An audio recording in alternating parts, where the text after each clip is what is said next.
আমরা একটি গাণিতিক সমস্যা দেখব। এখানে বলা হয়েছে চিত্রে কোণ ABC = 90 ডিগ্রি, অর্থাৎ এই কোণটা 90 ডিগ্রি। ত্রিভুজের তিনটি কোণের সমষ্টিকে x এর মাধ্যমে প্রকাশ করো। তাহলে প্রথমে আমরা এটা করে ফেলি। তিন কোণের সমষ্টিকে যদি আমরা x এর মাধ্যমে প্রকাশ করি তাহলে কোণ BAC = x, কোণ ABC = 2x এবং কোণ ACB = x। তাহলে আমরা লিখতে পারি যে x + 2x + x = 4x। তাহলে ত্রিভুজের তিন কোণের সমষ্টি এখানে হবে 4x। এরপরে বলা হয়েছে যে কোণ ABCকে সমদ্বিখণ্ডিত করে। কোণ ABCকে সমদ্বিখণ্ডিত করার জন্য প্রথমে আমরা বিকে কেন্দ্র করে যে কোনো ব্যাসার্ধ নিয়ে একটা বৃত্তচাপ আঁকব।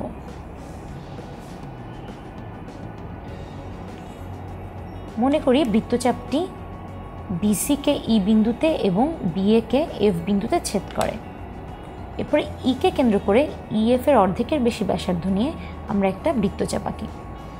একইভাবে সেম ব্যাসার্ধ নিয়ে F বিন্দুকে কেন্দ্র করে অপর একটি বৃত্তচাপ আঁকি। বৃত্তচাপটি মনে করি O বিন্দুতে ছেদ করে। এখন যদি আমরা B বিন্দু এবং O বিন্দু যোগ করে দিই তাহলে আমরা যে রেখাটি পাবো অর্থাৎ BO, এটাই হবে কোণ ABC এর সমদ্বিখণ্ডক। এর পরের অংশে বলা হয়েছে x কোণের সমান করে একটি কোণ আঁকো।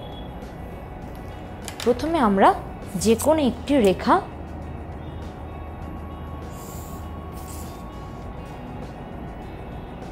PQ নিলাম।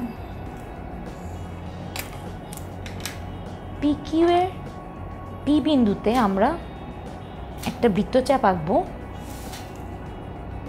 যেটার দৈর্ঘ্য হবে C বিন্দু থেকে একটা আঁকা বৃত্তচাপের সমান। অর্থাৎ এই বৃত্তচাপটা যে আঁকলাম একই ব্যাসার্ধ নিয়ে আমরা P বিন্দুতে একটা বৃত্তচাপ আঁকব। মনে করি C বিন্দুতে আঁকা বৃত্তচাপটি BCকে G বিন্দুতে এবং ACকে H বিন্দুতে ছেদ করে। এখন আমরা G বিন্দুকে কেন্দ্র করে GH এর সমান ব্যাসার্ধ নিব। GH এর সমান ব্যাসার্ধ নিয়ে আমরা এই বিন্দুটিতে অপর একটি বৃত্তচাপ আঁকব। মনে করি বৃত্তচাপ দুটি I বিন্দুতে ছেদ করে। আমরা যদি P বিন্দু এবং I বিন্দু যোগ করে দিই